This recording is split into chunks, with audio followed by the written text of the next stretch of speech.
It's hard to believe that I'm welcoming you to the punctibyte for the first week of April, which is in fact the last month of lab. So we have only one more month to go in labs, and it's a little bit scary because there's so much that'll be happening within this next month.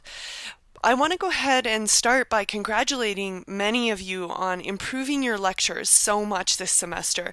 I've seen you learn to express your own personality in the lecture, which is very engaging to the students, to intertwine stories and anecdotes and examples, and also to be present, entirely present in the moment, so not letting your mind wander away, but instead thinking all the time about better ways to explain what it is that you're saying, and not just saying it.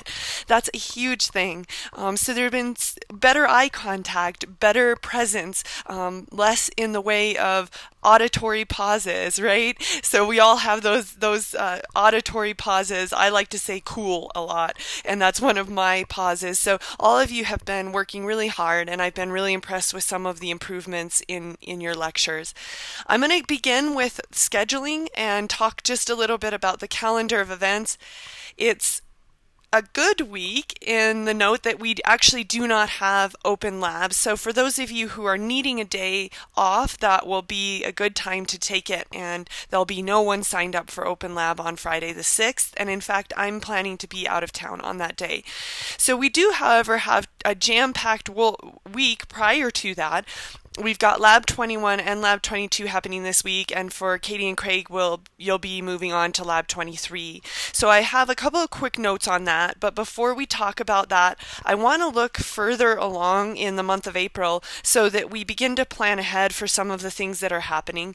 Our practical exam will be on either the 23rd or the 24th, so it's not too soon to begin to think about the kinds of questions that you might want for the practical exam, and just to really think about the version that you'll be working on, when that'll be happening, who you want to start to coordinate with.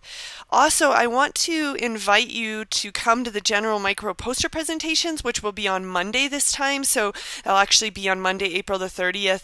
And if you're available from 10:15 to 12:15, I would love to have you come and see your students' posters.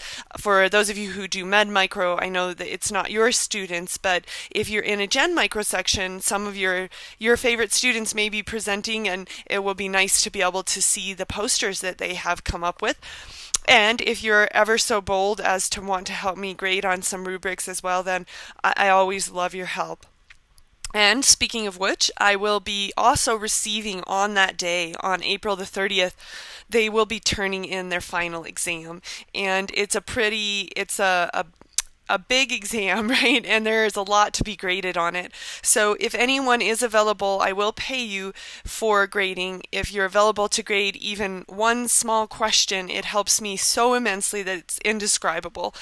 Let me know if that's something that might work out for you, and I will be so happy to engage your help for that particular grading activity.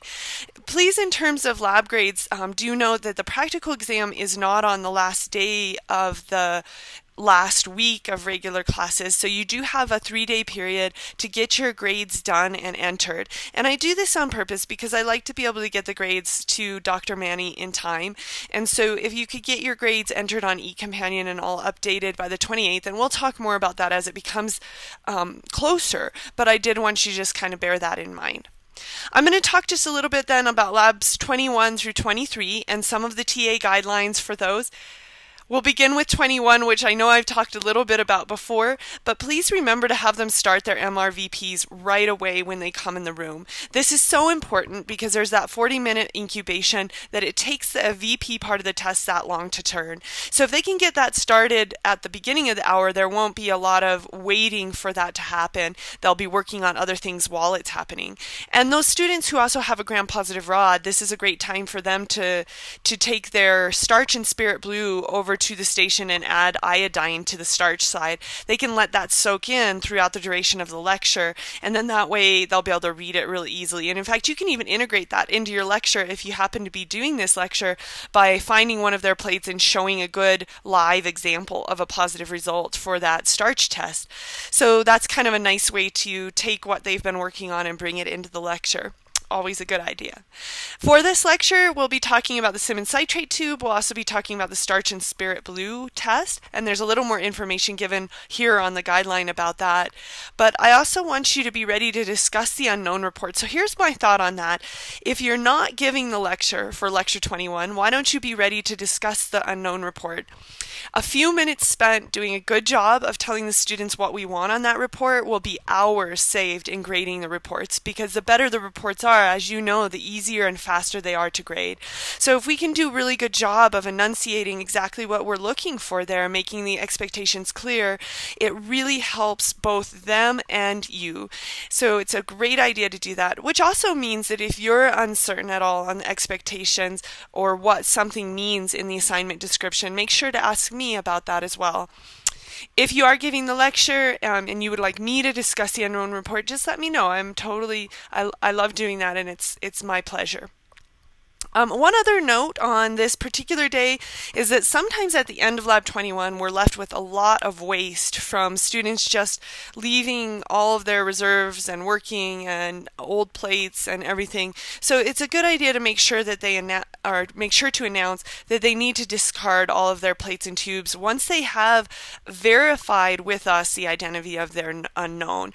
And this is hard because I think sometimes students will get away without verifying that identity, so we may want to keep an eye on them. Maybe we can split up and each one of us take one bench to make sure that all the students do verify if they're at the point that they can do so. Some of them might have to wait till later in the week to do so, but if they can, that's a great thing.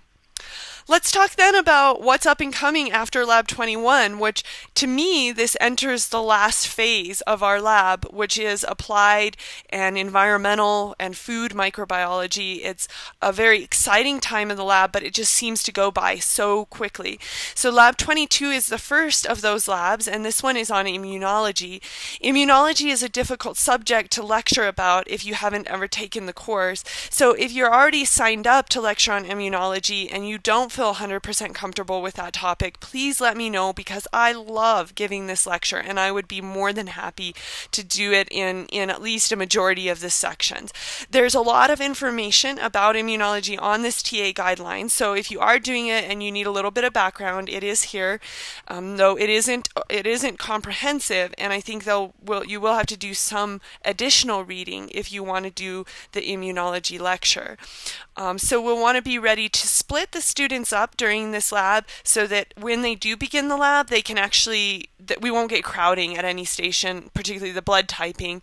So have one bench start with blood typing, have one bench start with the right stained blood smears, and have the third bench start with Octoloni gels. So that really will help keep things from becoming a cluster. Finally then, Craig and Katie are going to go into lecture 23 and the lab for that, which is water microbiology, and it's really the first of a series of tests that we'll do in water micro. The demo that you want to be ready to show today is how to use the membrane filtration apparatus. I'm more than glad to demo that as well. Just let me know if you'd like me to do that. I can even do it midway through your lecture when you cover that concept. There's a lot of information again on this TA guideline. In fact, a while back, one of my TAs used it as sort of independent study credit to do more research on water microbiology, and she was able to pull together a pretty nice guideline that gives more than the average. So this is something worth reading through, and particularly if you enjoy the water and environmental micro section.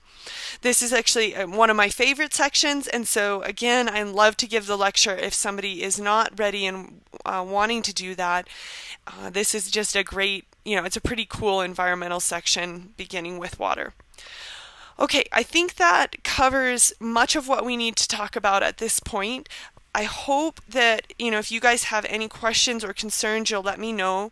Particularly at this point, if we have students who are concerned, it's getting late in the semester and we want to make sure that we don't allow students to go too long with late assignments outstanding and issues that maybe we haven't resolved. So good time to talk to me about those if there are any, and I think that's a wrap. So have a fantastic rest of your weekend.